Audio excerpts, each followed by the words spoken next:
자, 시작 한번 해보도록 할게요.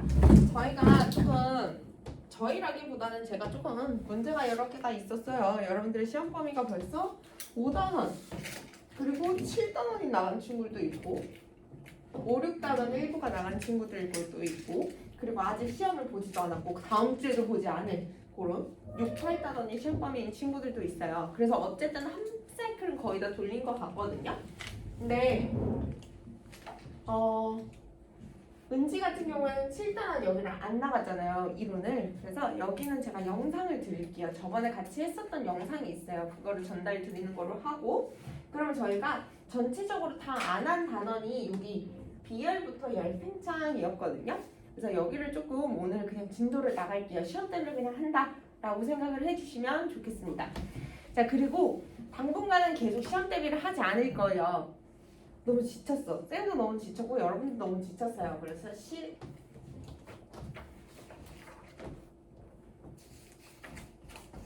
자, 11월 1일부터 저희 며칠까지 진짜 조금 아마 12월 초에 시험 보죠.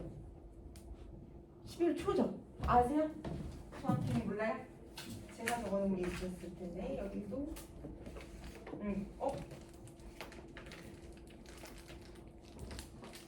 잠시만요. 이게 제가 그렇게 막 많이 안 해본 건 아닌데 이렇게까지 시험 기간도 차이가 많고 이렇게까지 시험 범위에도 차이가 많은 학년은 처음이어갖고 저도 조금 많이 혼란스럽긴 하네요. 잠시만요.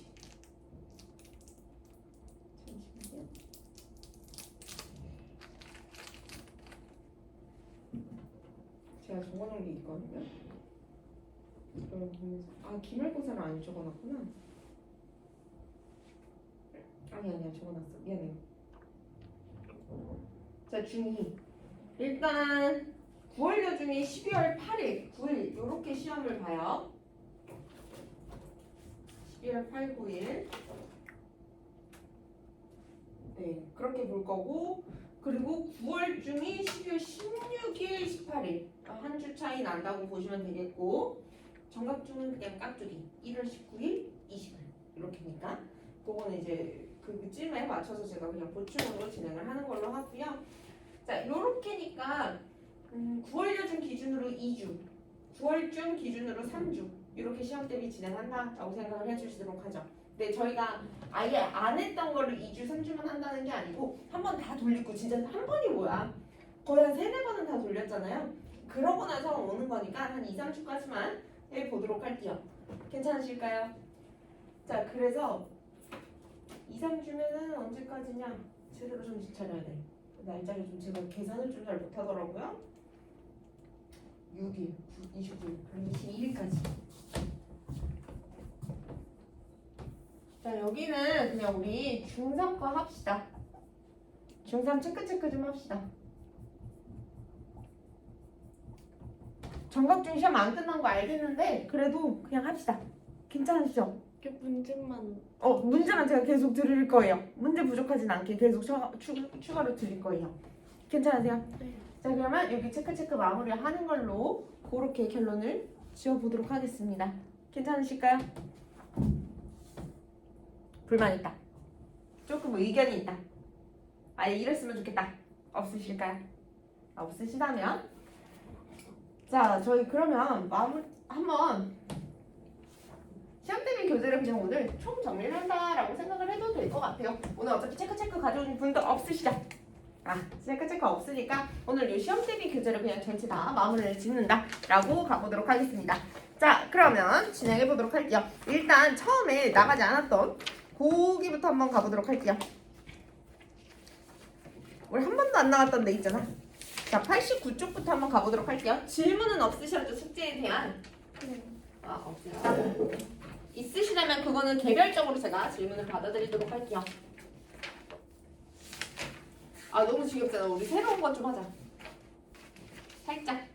살짝 리프레시가 필요해. 자, 우리 비열과 열팽창이라고 하는 단원을 우리 그 전에 이제 열과 우리 생활이라는 단원을 들어왔고 첫 번째에서 이제 온도에 대한 정의부터 시작해갖고 아주 기본적인 거를 배우기 시작했었어요. 그리고 이제 와서 배우는 게 비열과 열팽창이라고 하는 거였고요. 자, 기억나시죠? 자, 온도가 높은 친구 고온과 저온을 이렇게 묶어놨다가 한번 해보도록 하겠습니다. 자, 온도라고 하는 건 뭐였었죠? 뜨거움이랑 그치. 차가움. 그치, 그거를 숫자로 나타낸 걸 저희는 온도라고 이야기를 했었어요. 자, 근데 고온에서 저온으로 뭔가 이동을 한다라고 했었죠. 그게 바로 뭐였었죠? 열이었어요. 근데 여기에 생략된 게 에너지라고 했던 거 기억나시죠? 자, 열 에너지라는 게 이동이 됩니다. 자, 근데요, 이동하는 열의 양을 저희는 뭐라고 한다? 열량. 그치, 열량이라고 하고요. 이거는 잠시만. 이걸 써주는 이유는 여러분들이 알아두면 편합니다. 고등학교까지 조금 편해질 수 있어요. 자, 열량은 저희가 약자로 뭐를 사용을 하느냐? 라지 Q로 사용을 해요. 오케이? 그래서 열량이라는 거. 그리고 열량의 단위는 그럼 뭘 써? 그치.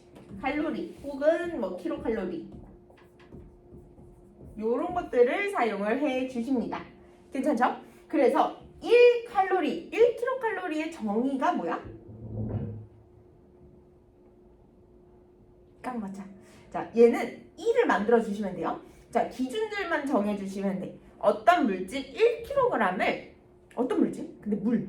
그래서 물 1kg을 1도씩 올리는데 필요한 열의 양을 저희는 1kcal라고 이야기를 합니다. 괜찮죠? 자, 이 밑에 내용을 모른다는 전제 하에 우리 위에 여기 한번 온도 변화를 비교를 해보도록 하겠습니다. 자, 여기에서 열량에 그러면 영향을 주는 게 두 가지겠네요. 뭐라고 했지? 질량이랑 온도 변화. 괜찮아? 자, 얘네가 지금 삼각자로 지금 서로 영향을 주고 있다라고 생각을 하시면 아주 편하게 생각할 수 있을 것 같아요. 자, 질량이 같은 상황이에요. 괜찮아? 첫 번째 상황. 자, 열량이 많이 들어간다면 온도 변화는 어떻게 했어요? 그치, 크겠죠. 괜찮아? 열량에 의해서 온도 변화가 열량이 클수록 온도 변화가 커진다라고 이야기할 수 있고요. 두 번째, 만약에 온도 변화가 같았어. 자, 그러면 질량이 어떨수록 열량이 같은 온도를 내가 변화를 시켜줄 거야. 질량이 클수록 열량은 어떻게 필요해요? 많이 필요해? 적게 필요해? 많이 필요한 거죠. 이해되시죠? 질량과 열량은 또 비례한다라고 할 수 있고요. 자, 만약에 열량이 같은 상황이야. 내가 똑같은 열량을 줬어. 근데 질량이 큰 애들은 온도 변화가 어떨까요? 작아요. 그치, 작죠. 미비하죠. 오케이? 그래서 질량이 클수록 온도 변화가 작다. 이런 식으로 우리가 말로 표현을 할 수가 있다라는 내용이었어요. 괜찮으실까요? 좋습니다.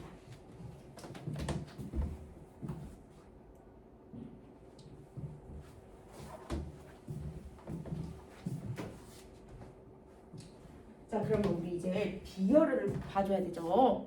비열 너무 재밌는 용어 아니니? 자, 비열이라는 거는 기준이 있습니다. 어떤 물질 얼마를? 그렇지. 1kg을요 우리가 1도씩 올리는데 필요한 열량을 비열이라고 하고요. 1kcal/kg 도씨라고 나타낼 수 있고, 자, 여기를 우리가 공식으로 나타내 주시면요 이렇게 나타낼 수 있습니다. 자, 비열이라는 건요 질량과 뭐예요? 온도 변화.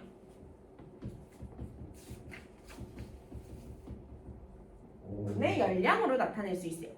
근데 여러분들 이 식을 외우는 것보다 밑에다가 따로 써주시면 좋죠. 뭐였는지 기억나실까요? CMT. P는 CMT. 그치. 열량은 CM, 데이터 T 이렇게 해주시면 좋았던 거 기억나실까요? 그래서 나는 좀 단순하게 외우고 싶어 하시는 분들은 시멘트라고 외우시면 되는 거 알고 있죠? 자, 그러면 이렇게 약자를 썼으면 여러분들 그 약자랑 이렇게 매칭을 해주셔야 돼요. 자, Q가 아까 뭐라 그랬었죠? 비열. C. 비열이나 질량. 열량이었죠. C가 뭐야? 비열. 비열. 아 비행 자, Q가 열량, C가 비열, M이 질량 그치 질량, T가 온도. 괜찮아요? 여러분들이 시멘트를 외워놓고 걔네가 누가 누군지를 모르면 이 문제를 쓸 수가 없어요. 그러니까 잘 기억해 주셔야 됩니다. 다시 Q는 열량, C는 비열, M은 질량, 그리고 T는 온도. 이렇게 기억해 주시면 되죠. 이해됐어? 자, 이 비열 또한 물질의 특성이었습니다. 괜찮죠? 자, 그리고 이 비열이 작다라는 게 무슨 의미일까? 내가 얘를 온도를 올리는데 1kg을 1도씩 올리는데 열량이 조금만 필요하다는 거야. 괜찮아요? 그러니까 온도 변화가 쉽다 어렵다? 쉽다는 거야. 이해되세요?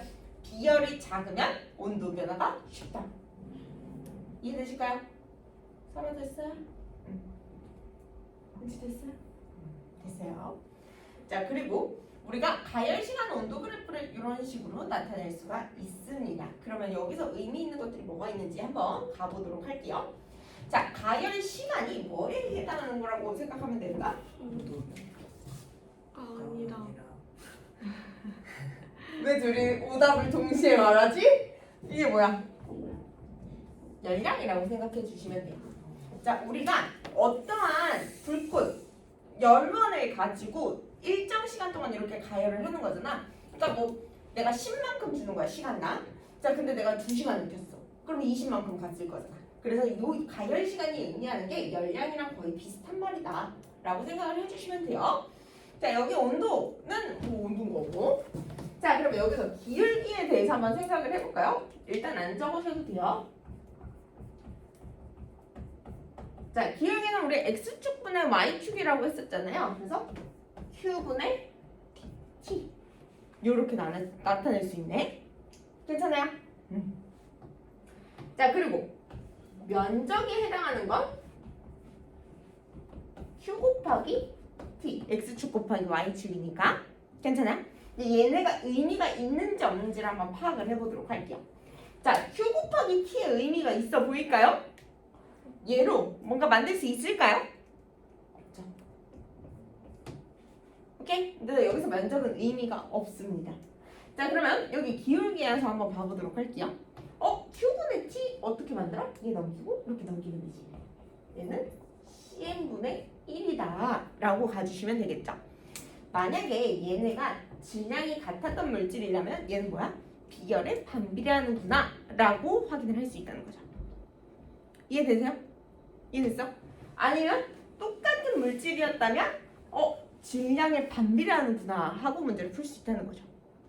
이해되세요? 기억나? 기억은 안 나더라도 요건 기억나? 어떤 그래프가 나왔어. 내가 처음 보는 거야. X축, Y축을 보고 나서 어떻게? 기울기, 면적 한번 구해보고 걔네의 의미를 찾아보자 라고 했던 건 기억나세요? 기억해줘. 제발 기억해주세요. 그래서 여기서 정확하게 뭐 쓸 건 없고 그냥 우리가 이런 식으로 문제를 풀 수 있겠다라고 가주시면 된다는 거고요. 자, 여기 한번 가보도록 할게요. 가열 시간이 같아요. 아니면 저 그래프를 해석을 안 하고 우리가 풀 수도 있어요. 어떻게? 시키는 대로 가야 돼. 얘들아, 가열 시간이 같다라고 했어요. 그러면 시간이 같은 거 이렇게 하나 보조선을 하나 그어주세요. 자, 그래서 물질에 가한 열량이 잘못 말했다. 이거는 물질에 가한 열량과 같다. 시간이랑 열량이랑 같다. 비슷하다. 자, 같은 시간 동안에 이렇게 가주시면 되고, 온도 변화가 큰 물질들 같은 경우에는 비열이 큰 거야, 작은 거야? 작은 거. 그치. 온도 변화가 큰 물질일수록 비열이 작다. 자, 그리고 식용유가 훨씬 많이 변했으니까 얘의 비열이 더 작네. 이렇게 가주시면 되는 거죠. 이해되시죠?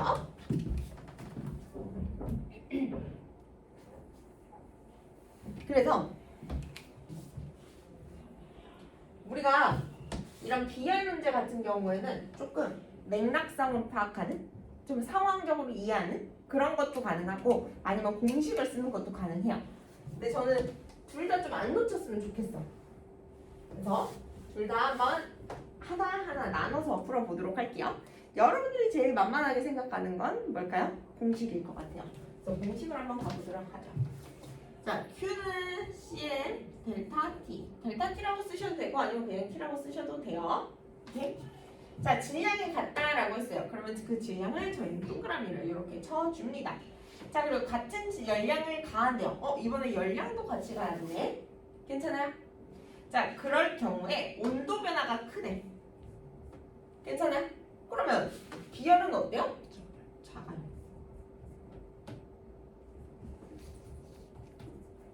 자, 이렇게 우리가 아주 가볍게 문제를 풀 수 있을 거고요. 시키는 대로 하니까 편하죠? 괜찮죠? 여기 이게 같고 그다음 이것도 같네. 이런 식으로 가면 되는 거니까. 자, 그럼 이건 비열이 같을 때를 한번 가보도록 하죠. 비열이 같았대. 그럼 온도 변화가 일정한 친구겠구나 라고 생각을 해주시고요. 같은 열량을 가했대요. 같은 물질은 같은 열량을 가했을 때, 자, 질량이 큰, 온도 변화가 큰 물질이면은 온도 변화가 좀 쉽다는 거잖아. 그럼 걔는 질량이 어떻다는 거야? 작았다는 거죠. 자, 이런 식으로 머릿속에서 이런 상황이라면 이랬겠지, 저런 상황이라면 저랬겠지, 이런 식으로 우리가 파악을 하실 수도 있어야 한다라는 내용입니다. 솔직히 귀찮지 않나요? 착각할 수도 있어. 그래서 우리는 이 공식을 조금 더 철저하게 외워주시면 문제 푸는 데는 지장이 없다. 근데 좀 이거는 그냥 좀 상식처럼 써먹어야 되는 거니까. 둘 다 알아줬으면 좋겠어요, 저는. 자, 그래서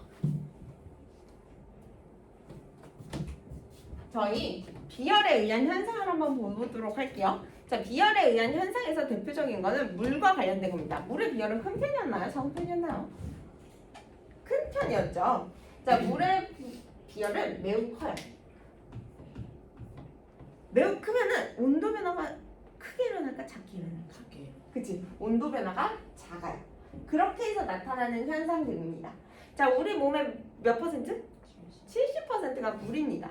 자, 그렇기 때문에 우리 무슨 일이 일어나요? 나의 온도 변화가 많이 일어나지 않습니다.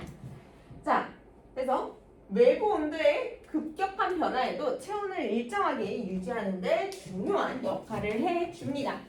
괜찮죠? 자, 그리고 잠시만.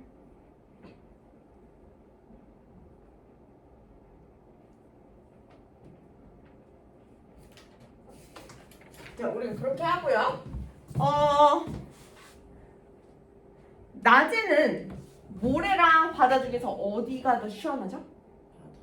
그죠? 바다가 더 시원해요. 왜? 해에 의해서 데워지는 시간이 어떻게 되는 거야? 모래보다 좀 더 느린 거죠. 이제 온도 변화가 적으니까. 그리고 밤에는 어디가 더 따뜻해요? 바다.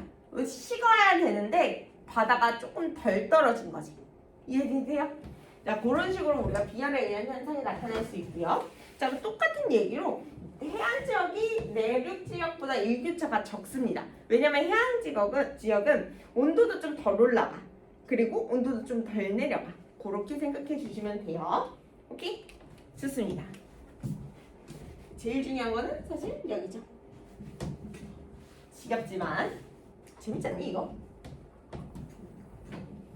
그리고 여기를 조금 잘해두면은 여러분들 나중에 중3 거 2단원이 조금 편해져요. 그래서 가보도록 할게요.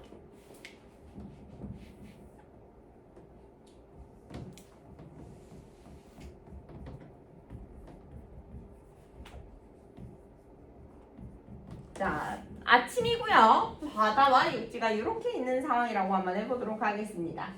자, 바다, 여기 해가 있어요. 그럼 온도가 어떻게 될 것 같아요? 올라가게 됩니다. 온도가 올라가는데 육지가 많이 올라가고요. 자, 바다는 온도가 올라가긴 해요. 근데 조금 올라가요. 자, 많이 올라갔어요. 여기 우리 상대적으로 뭐라고요? 비요. 고온. 와. 고온. 네. 일단 고온이라고 할게요. 자, 그럼 이쪽은 저온이라고 이야기를 합니다. 자, 그리고 나서 자, 공기들이 고온인 애들은 어디로 올라갈까요? 올라갈까 내려갈까? 올라가요. 이 바보였어 내가. 자, 공기가 가벼워져서 위로 올라가게 되는 거예요. 밀도가 작아졌으니까요. 자, 그러면 저온인 애들은 어떻게 돼요? 공기가 아래로. 아래로 내려옵니다. 괜찮아요? 자, 그리고 공기는 많은 데서 적은 데로 이동을 할 거예요. 요 아래쪽에서는 여기 저온 쪽에 공기가 많네. 그래서 이렇게 슝. 자, 위에 쪽에서는 그럼 어떻게? 이쪽이 많네. 그러면 아래로 슝. 이렇게 되게 됩니다. 자, 사람이 느끼는 바람 어디? 지표면 기준이에요. 그래서 여기 바다에서부터 육지로 불어오는 바람이다 라고 해서 우리 뭐라 해요? 아, 해풍. 시작하는 점이야. 해풍이야. 알겠노? 그래서 여기 해풍. 똑같아요. 제가 설명한 거랑. 자, 열 에너지에 의해서 비열이 작은 육지가 더 빨리 데워집니다. 그래서 따뜻한 공기 위로 상승해요. 자, 그리고 바다의 공기는 하강을 해요. 이게 대류 현상에 의한 거고요. 바다에서 육지로 해풍이 불어오기 시작합니다. 됐죠? 자, 밤에는 그럼 어때? 반대죠. 온도가 많이 내려가고 온도가 조금 내려갑니다. 그래서 상승 기류와 하강 기류가 반대로 형성이 되고 어떻게? 육지에서 바람으로 무슨 불음? 바다로 무슨 바람? 그지, 육풍이 불어옵니다.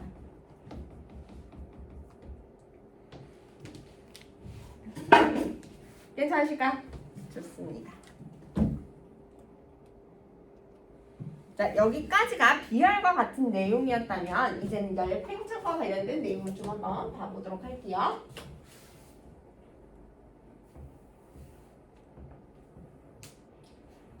자, 열팽창이라고 하는 건요, 우리가 열을 가하잖아? 그러면 입자들의 운동이 어떻게 돼요? 활발해져. 활발해져요. 그러면서 걔네 사이의 거리도 어떻게 돼요? 멀어져. 멀어지게 돼요. 그러면서 일어나는 현상이 바로 열팽창이라고 합니다. 자,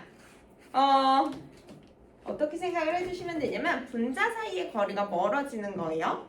그래서 길이도 증가하고요, 부피도 증가하게 되는 거예요. 만약에 요런 모양의 물체가 있었다고 하고 얘를 가열을 하잖아요. 그러면 가로축도 늘어날 거고요, 세로축도 늘어날 거고요, 그리고 여기 폭도 늘어나게 될 겁니다.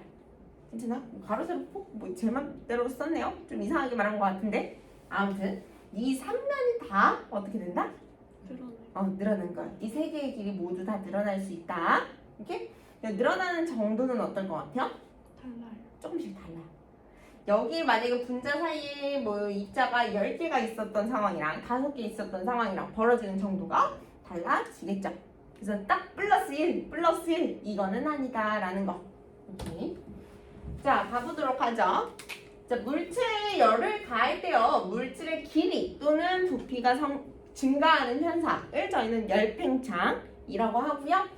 자, 물체에 열을 가해져요. 그러면 물체를 구성하는 입자의 운동이 활발해집니다. 그래서 입자 사이의 거리가 어떻게 돼요? 그치, 멀어집니다.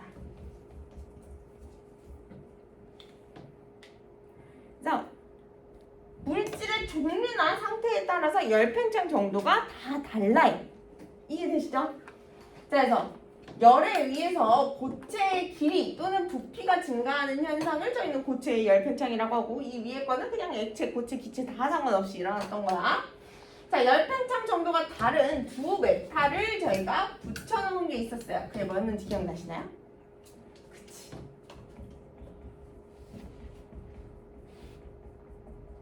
금속 두 개. 그래서 바이 메탈 이렇게 표현을 하고 있고요. 기억이 나나? 가열하고 대소라고 한번 해보도록 하죠. 자, 제가 대소라고 쓴 거는 열팽창 정도를 의미하는 거였고요.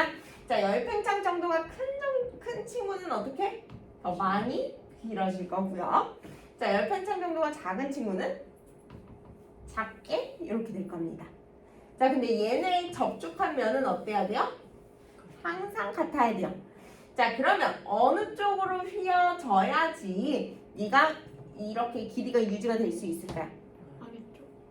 그죠? 아래쪽으로 이렇게 휘어줘야지 되는 거죠. 그래서 가열했을 때는 작은 쪽으로 휘어진다 라고 가야 된다. 오케이? 가열하면 작은 쪽. 알고 있죠? 냉각하는 것도 비슷해요. 그러니까 열팽창 정도가 진짜 팽창만 의미한다가 아니라 그냥 열에 의해서 변화 정도라고 생각을 해주시면 됩니다. 오케이? 자, 여기 내가 아주 시원한 얼음을 넣는다고 생각을 해볼게요. 똑같이 10펜창 정도 큰 친구, 작은 친구가 있습니다. 자, 10펜창 정도가 큰 친구는 어떻게 줄어들어요? 그치, 더 많이 줄어들게 되고요. 10펜창 정도가 작은 친구는 조금 줄어들게 됩니다. 자, 그리고 붙어있는 거 계속 유지하려면 어느 쪽으로? 그치, 위쪽으로 이렇게 휘어진다는 거. 괜찮아요? 자, 가열했을 때는 작은 쪽으로, 냉각했을 때는 큰 쪽으로 휜다. 그렇게 기억해 주시면 되겠고, 자, 이런 거를 이용을 해서 우리가 생활을 어떻게 하고 있는지 한번 잠깐만 봐보도록 할게요. 자, 기차나 철로 같은 데 보면은 얘네를 완전 딱딱 꽉 맞춰 놓지 않았죠? 그 이유가 뭐더라? 팽창했을 때는 그치. 여름에 팽창해서 이거 휘어지는 거를 막아주기 위해서 아예 그냥 틈을 조금 만드는 거예요. 됐고, 자, 그리고 뚜껑을 잘 못 열겠네? 그럼 우리 어떻게 해요? 뚜껑에다가 살짝 뜨거운 물을 부어주세요. 뚜껑은 그럼 어떻게 돼요? 팽창이요. 그래서 얘네 사이의 간격이 조금 늘어나서 어떻게 벗겨낼 수가 있습니다. 괜찮죠? 자, 그리고 되게 신기한 물질이 있어요. 네. 기억나죠? 10팽창 정도가 거의 비슷한 친구 누구였지? 철기지. 그렇지. 철근이랑 시멘트가 있어요. 그래서 얘네를 이용을 해서 우리가 건축물을 만들 수 있는 거야. 만약에 안에 뼈대가 되는 친구랑 여기 살 붙인 애랑 10팽창 정도가 다르잖아? 그럼 얘네 사이에서 계속 균열이 발생해요. 그러면서 얘가 무너질 수 있거든? 얘는 계속 비슷한 거야. 커지면 같이 커지고 작으면 작아지고 그렇게 돼서 얘가 어떻게 무너지는 거를 막아줄 수 있다. 오케이? 좋습니다. 자, 고체 봤으면 이제 액체도 봐줘야지. 자, 액체 같은 경우에도요, 우리가 열을 가하면요, 어떻게? 액체의 부피가 증가하게 됩니다. 그래서 10팽창 정도가 큰 친구들 같은 경우에는 어떻게 돼요? 많이 멀어졌을 거고, 10팽창 정도가 작은 친구는 더 조금 멀어졌을 거고, 뭐 이런 식으로 우리가 구분을 할 수가 있고요. 자, 액체의 10팽창을 우리가 이용을 해서 어떻게 확인을 할 수 있느냐? 수은 온도계 아시나요? 거기 안에 막 빨간색 그 액체 들어있잖아. 그게 수은이거든. 자, 그 친구가 어떻게 되냐? 증가하는 양에 맞춰서 그 온도 눈금을 만들어 놓은 거야. 그래서 얘가 이만큼 팽창하면은 이 온도 이런 식으로 파악할 수 있게. 괜찮아? 그렇게 하고 있고요. 자, 그리고 우리 음료수 같은 경우에는요, 가득 채워서 절대 안 팔아요. 돈을 아끼려고 그런 게 아니고 그게 바로 뭐예요? 여름철을 위해서. 여름철 열 받았잖아? 이게 만약에 팽창해. 너무 팽창해. 그럼 어떻게 돼요? 터져요. 이해되세요? 자, 그래서 터지는 것을 막기 위해서 우리는 음료수를 가득 채우지 않고 있습니다. 괜찮으실까요? 오케이. 좋아요.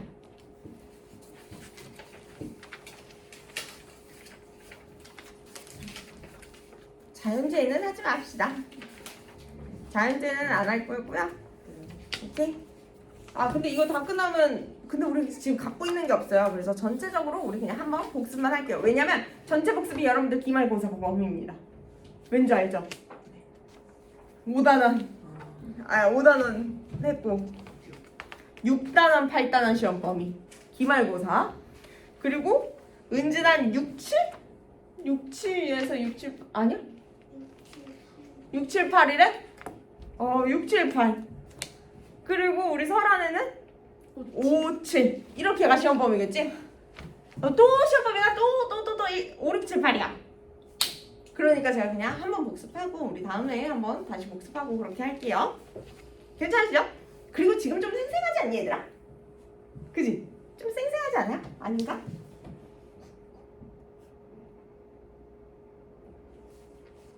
잠시만요.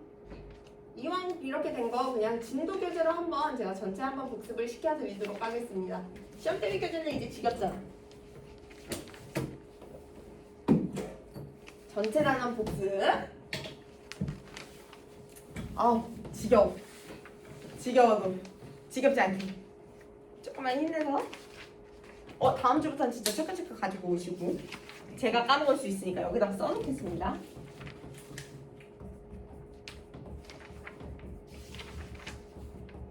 쌤, 이거 다음 편부터 풀어도 돼요? 뭐? 6단원. 다 단원평가 푸세요. 시험범위 맞으면.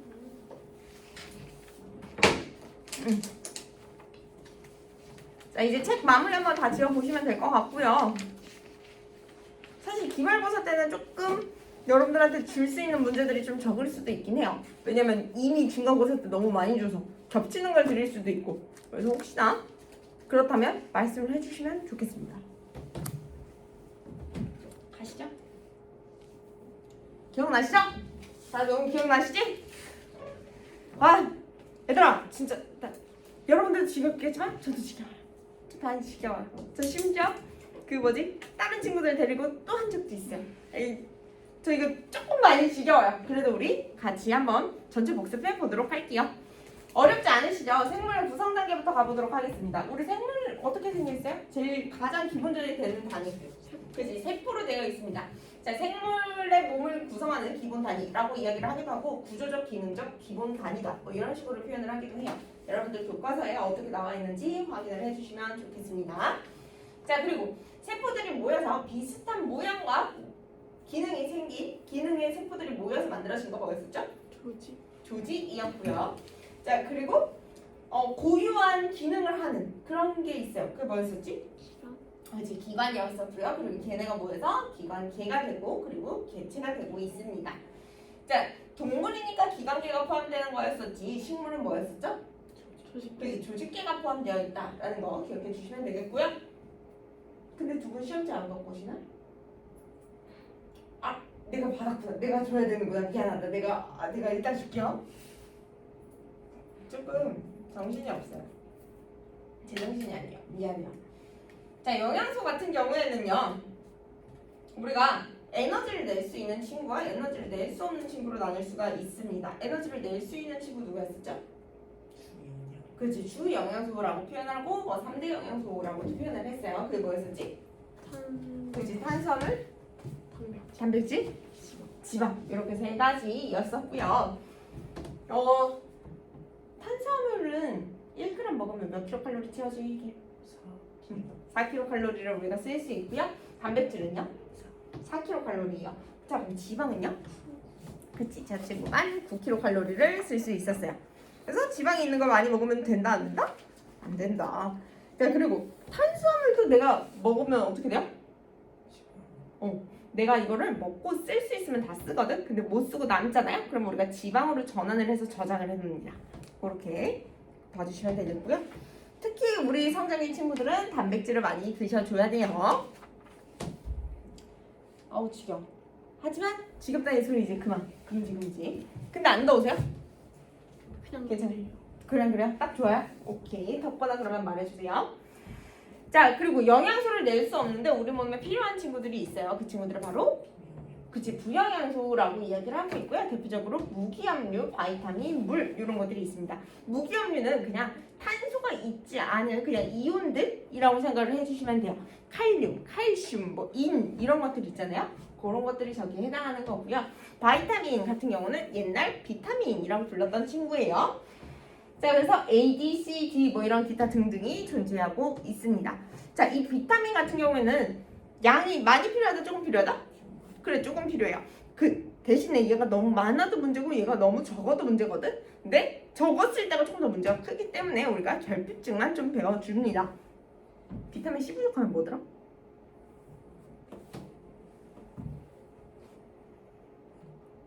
구루 아니야. 뭐더라? 다 까먹었어. 뭐더라? 괴혈병 기억나시나요? 잇몸이랑 이랑 이렇게 벌어져 갖고 피 흐르는 거. 괴혈병이라고 하고 비타민 A 부족하면 뭔지 아세요? 야맹증이었고요. 비타민 B가 부족하면 B가 부족하면 각기병이고 D가 부족하면 구루병. 이렇게 기억해 주시면 되겠습니다. 자. 네. 제가 D가 부족하면 구루병이라고 말 잘했죠? 그렇게고요. 나중에는 저 친구들도 우리가 수용성인지 지용성인지를 조금 구분을 하기도 하거든요. 그래서 지금 좀 이야기를 하자면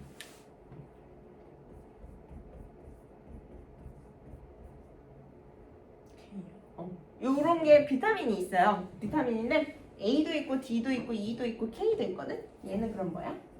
수 지용성이야. 왜요? 이게 그렇게 물 안 녹아. 그냥 그래. 근데 외우기 되게 쉽다. 아데크. 네. 아데크는 지용성. 그렇게 기억해 주시면 되고요. 그리고 B랑 C는 수용성. 그래서 여러분들 비타민 C 왕창 먹잖아? 그럼 오줌에 이거 많이 나오잖아. 이제 물에 잘 녹아서 얘가 그렇게 나오는 거야. 오케이? 그렇게 생각해 주시면 편합니다. 괜찮으실까? 이거는 나중을 위해서 이야기해드리는 거 그냥 상식이었고요. 아 맨날 이거만 하면 그렇잖아. 그래서 조금 새로운 것들도 조금 넣어가면서 이야기하고 있어요. 자, 그래서 우리가 영양소에 대해서 배웠잖아. 그럼 그 영양소가 있는지 없는지를 검출을 하실 수 있어야 됩니다. 그런 예시들이 총 4가지가 있었죠. 녹말 검출 무엇이었죠? 아이오딘 아이오딘. 그치, 아이오딘, 아이오딘이나 칼륨 용해. 그 친구의 색깔 변화 어떻게 해야 되죠? 초록색. 그치?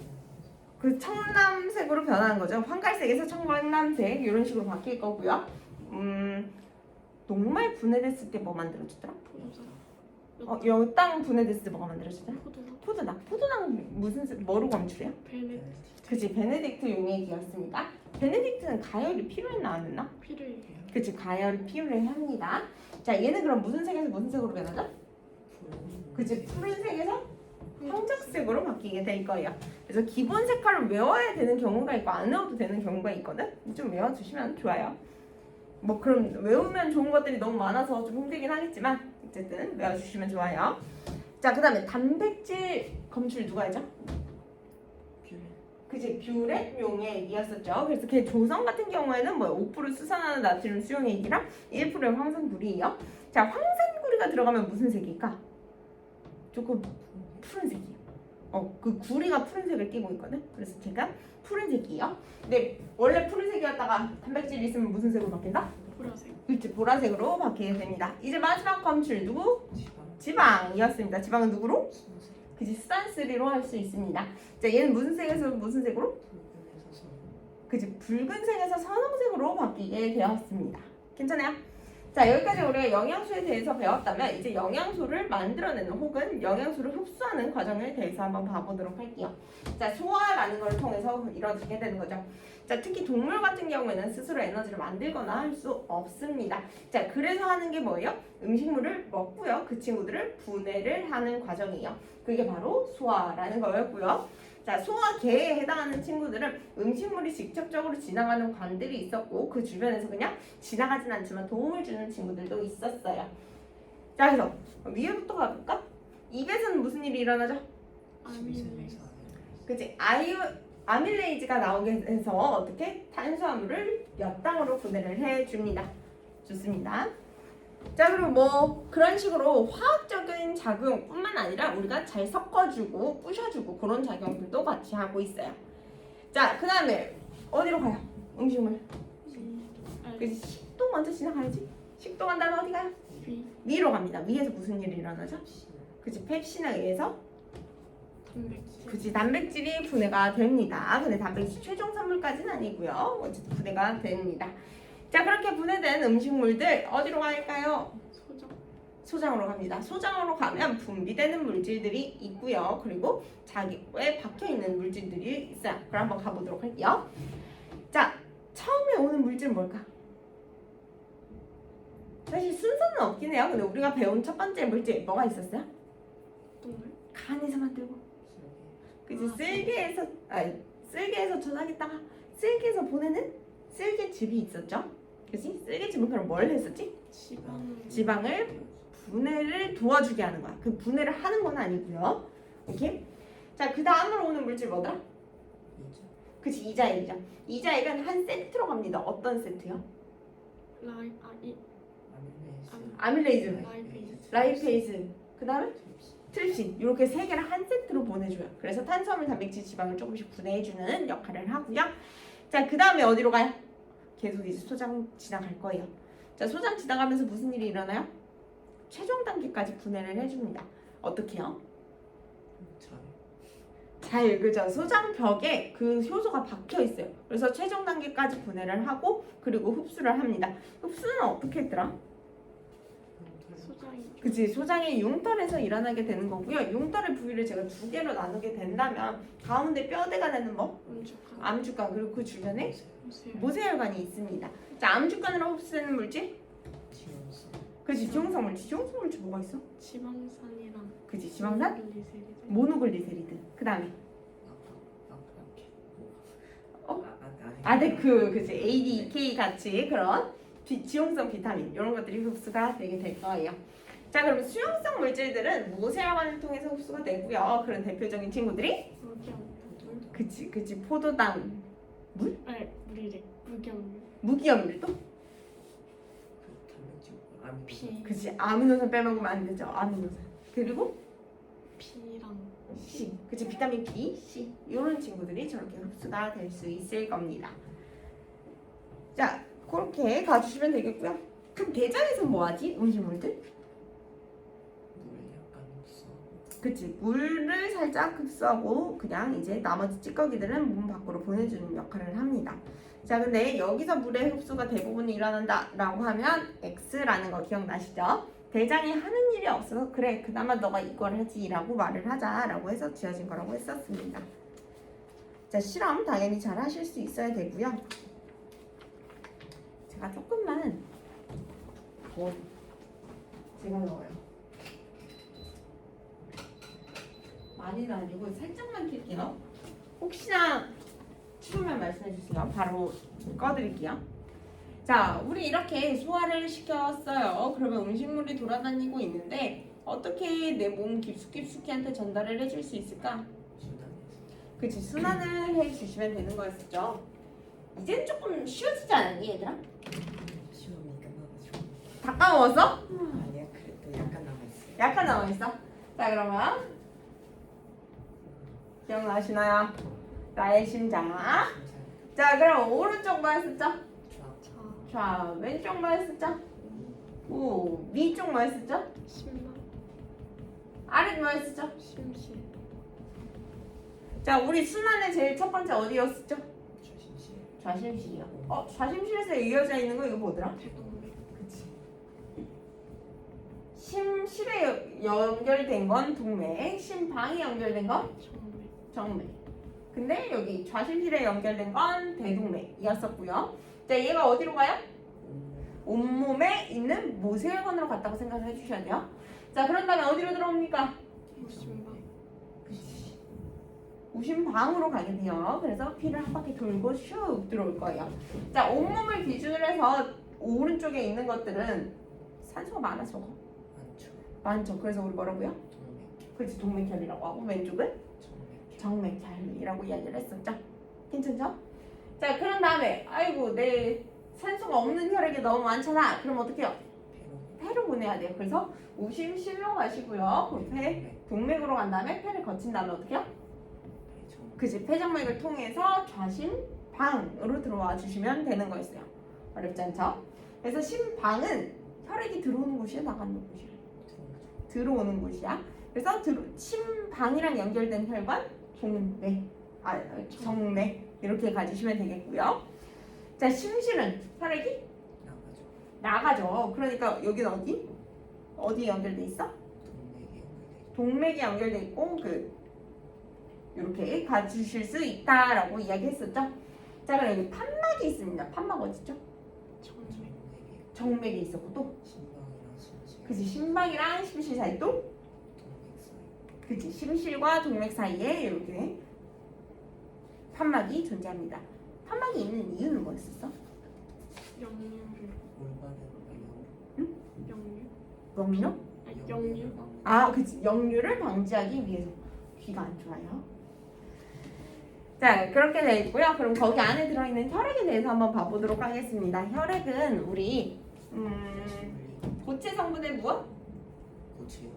아니, 혈구 성분의 혈 아이씨, 왜 이래, 세포 성분의 네. 잠시만. 제정신 좀 차리고. 자, 세포 성분의 무엇? 혈구와 액체 성분의 혈장 이렇게 있는 거였었죠. 자, 그래서 누가 더 많았지? 혈당 혈장이 조금 더 많아요. 55%. 그렇게 기억해 주시면 되겠고요. 혈구의 성분 3개 중에 이름 좀 한번 불러볼까요? 적혈수, 적혈구, 백혈, 백혈구, 혈수, 혈수판이었었고 적혈구는 역할이 산소 산소 운반, 백혈구는 식균작용, 식균작용, 그 다음에 혈수판은 그지 혈액 이렇게 이루어지게 되는 거고요. 혈액순환은 이런 방식으로 된다라고 아까 말씀드렸었죠. 그러니까 여기는 패스 한번 해보도록 하겠습니다. 그리고 여러분들 동맥혈, 정맥혈 구분하실 수 있죠. 자, 동맥혈, 정맥혈 구분하실 때는 어떻게 하시면 편하냐? 오른쪽은 동맥혈, 왼쪽은 정맥, 정맥혈 그렇게 맞으시면 쉬워요. 이해되실까요? 좋습니다. 근데 여러분들한테 이런 심장의 모십도만 주는 게 아니고 이렇게 조금 현실적인 그런 걸 줄 수도 있어요. 그런 거 잘 파악하실 수 있어야 합니다. 오케이? 어디서 어디가 연결돼 있는지 그런 거 봐주시면 되겠고요. 그냥 가볍게 우리 여기 5단원 다 끝내버리고 그리고 나서 쉬죠. 얼마 안 남았어. 진짜 쉬워. 자, 호흡 한번 가보도록 할게요. 자, 호흡은 왜 해야 되는지를 잠깐만 설명을 해볼게요. 자, 그지? 나의 몸에서 이제 뭘? 노폐물이 생겨납니다. 그거를 제거하는 방법 중에 하나라고 생각을 해주시면 되겠고 아니면 이렇게 생각해 주셔도 돼요. 내 폐가 뭐 산소를 계속 리필을 해줘야 되잖아. 근데 폐도 어떻게 해야 돼? 그러면 계속 산소를 이제 밖에서부터 얻어야 돼요. 그런 과정의 일종이라고 생각을 해주시면 되겠습니다. 그래서 우리가 내뱉는 숨을 뭐라고 하죠? 날숨이라고 하고 들여 마시는 숨을 들숨이라고 이야기를 했어요. 그래서 내쉬는 숨에 대해서 한번 가보도록 하겠습니다. 자, 내쉰다는 거는 공기가 어디서 어디로 이동한다? 그치? 안에서 밖으로 이동하는 거예요. 그러면 고기압, 저기압 누가 고기압이지? 몸이, 그치? 내 몸이 고기압이라는 거고 압력이 높으려면 부피는 어떻게 해야 돼요? 작아야 돼요. 내 몸의 부피를 작게 만들어줘야 됩니다. 작게 만들 수 있는 방법 2개였죠. 뭐였었죠? 가름막이, 가로막이 올라가 주시게 되면 되고 그리고 갈비뼈는 내려가 줘야 되는 거겠죠? 자, 그런 식으로 우리가 날숨이 일어날 수가 있게 되는 거였습니다. 자, 코의 구조에서 잠깐만 봐보도록 할게요. 우리 호흡계 기준에서. 자, 코에서 이제 어디로 가요? 기관, 그치, 기관으로 간 다음에 기관에서 어디로 날아가요? 기관지, 기관지. 기관지 끝에 뭐가 있어요? 폐포, 춥나? 추월, 내가 잠깐만 이렇게 해놓고 폐는 이제 폐포로 이루어져 있었죠. 수십만 개의 폐포로 이루어져 있고 그리고 뭐 나머지는 다 됐고요. 자, 우리 여기 가로막, 갈비뼈 그리고 여기로 이루어진 공간 뭐라고 했죠? 흉곽. 그 정도만 기억해 주시면 좋을 것 같습니다. 자, 날숨의 성분 뭐였었지? 뭐가 많았지? 이산화탄소가 많았고요. 들숨의 성분에는 산소가 많았어요. 들숨이랑 뭐랑 같다? 그지? 외부 공기랑 그냥 조성이 같아요. 이해되세요? 자, 그래서 호흡 관련된 거는 방금 이야기 다 했으니까 봐주시면 되겠고 자, 기체교환에서 제일 중요한 건 그냥 딱 하나만 기억해 주시면 돼요. 그치? 확산에 의해서 일어나는 거야. 그럼 확산은 어디서 어디로 일어나는 거지? 높은, 그치? 높은 농도에서 낮은 농도로 이동을 하게 되는 거다라는 거. 그것만 기억해 주시면 어렵지 않습니다. 호흡 운동은 짱짱 중요한 게 하나 있었죠. 바로 요거 호흡 운동의 원리를 이런 실험으로 나타낼 수가 있었어요. 자, 이 빨대가 뭘 의미하는 거지? 기관, 기관. 그러면은 폐는 뭐에 해당해? 공분선, 그치, 공풍선에 해당하고요. 그럼 아래 밑에 여기 공막은 가로막, 가로막에 해당하는 거였다라는 거 어렵지 않으실 거고요. 자, 그럼 우리 지금 어디까지 왔는지 기억나시죠? 소화했어요. 그리고 나서 내가 온몸 순환을 했어. 아이 산소 부족하네. 그래서 내가 호흡까지 했어. 이제 그렇게 해서 이제 다 산소도 공급하고 영양소도 공급하고 다 해줬어. 그럼 이제 뭐가 나와요? 노폐물이 나와요. 자, 탄수화물, 단백질, 지방에서 누구 두 개는 똑같아요. 구성 원소가. 이산화탄소랑 그치, 탄수화물이랑 지방. 탄수화물이랑 지방 같은 경우는 CHO로 통일한 친구들이고요. 자, 단백질만 뭐였었지? 촌, CHON으로 되어 있었던 거예요. 자, 그래서 우리 탄수화물 같은 경우, 탄소 같은 경우에는 노폐물 뭐가 만들어져요? 이산화탄소. 그리고 수소 같은 경우에는 물. 그 다음에 질소 같은 경우에는 암모니아. 암모니아로 만들어집니다. 나머지는 다 지장이 없고요. 암모니아만 한번 보도록 할게요. 자, 암모니아는 성질이 있어요. 무슨 성질이 있죠? 독성. 그치, 독성이 있어요. 자, 그러니까 얘를 전환할 필요가 있었죠. 그 전환하는 곳이 어디야? 간. 간에서 전환을 해줍니다. 그리고 이제 오줌을 내보내주는 거고요. 자, 배설계 구조에서 우리가 봐야 되는 거, 중점적으로 봐야 되는 건 심장이었고요. 심장의 겉에를 뭐라고 했죠? 겉질. 겉지, 속에를? 속질. 그 완전 속에는? 깔때기. 깔때기. 아. 그렇게 기억해 주시면 되는 거였었고요. 자, 심장의 겉질과 속질에 거쳐서 우리 뭐가 만들어져 있었죠? 네프론. 그치, 네프론이 만들어져 있었습니다. 근데 네프론은 뭐더라? 사구체 봉. 사구체, 봉헌주머니, 그치, 세뇨관 이렇게 되어 있었던 거였죠. 자, 일단 사구체 같은 경우에는 모세혈관이 막 뭉쳐있는 거라고 봐주시면 돼요. 자, 그래서 통과할 수 있는 물질이라면 그냥 한 20%씩 그냥 내보내게 되는 구조입니다. 자, 그러한 방식을 우리가 뭐라고 했죠? 그치, 여과라고 이야기를 했습니다. 그럼 여과되지 않는 물질은? 단백질. 단백질, 철분. 혈구, 세포 뭐 이런 것들은 전달이 되지 않습니다. 여과되지 않아요. 자, 그래서 봉헌주머니를 통해서 이제 받아줬잖아요. 그럼 이제 밑으로 쭉 이동하면서 무슨 일들이 일어난다? 제흡수와 분비. 그치, 분비가 일어납니다. 자, 제흡수 같은 경우에는 어디서 어디로 일어나게? 세뇨관에서. 그치, 세뇨관에서 아니 뭐 세혈관. 그치, 모세혈관으로 이동을 하는 거를 우리가 제흡수라고 이야기했죠. 제흡수되는 물질? 물, 포도당, 무기염료. 포도당이랑 누구랑 세트야? 그치, 아미노산. 아미노산 같은 것도 대부분 흡수를 해줍니다. 자, 그러면 더 나가야 되는데 그 친구들이 누구죠? 그치, 분비였었고 그 대표적인 친구가 노폐물이었습니다. 자, 근데 요소는 그럼 어떻게 돼? 오줌에서 농도가 높다. 그치, 그냥 오줌에서 농도가 높다까지밖에 안 돼요. 그냥 우리가 뭐 흡수, 재흡수, 분비 여기에 대해서 언급하기는 조금 어려우니까요. 자, 그래서 우리 세포 호흡 같은 경우에는 뭐요? 뭐를 기반으로 하지? 세포 호흡. 기반이요. 뭐를 사용을 해서 세포 호흡을 하지? 그치, 산소랑 영양소를 이용을 해서 저희가 세포 호흡을 할 수가 있고요. 그 과정에서 노폐물이 만들어지고 그걸 치우는 게 바로 배설 과정의 하나다라고 보시면 되겠죠. 괜찮아요? 얘네가 그리고 유기적으로 연결되어 있다라고 이야기하는 것도 무슨 의미인지 아시죠? 이뭐 소화계만 일한다고 끝 이게 아니라 얘네가 다 연관지어서 일을 한다라는 내용이에요. 괜찮으실까요? 오케이, 좋습니다. 자, 5단원 아주 가볍게 저희 마무리를 지어보도록 하겠습니다.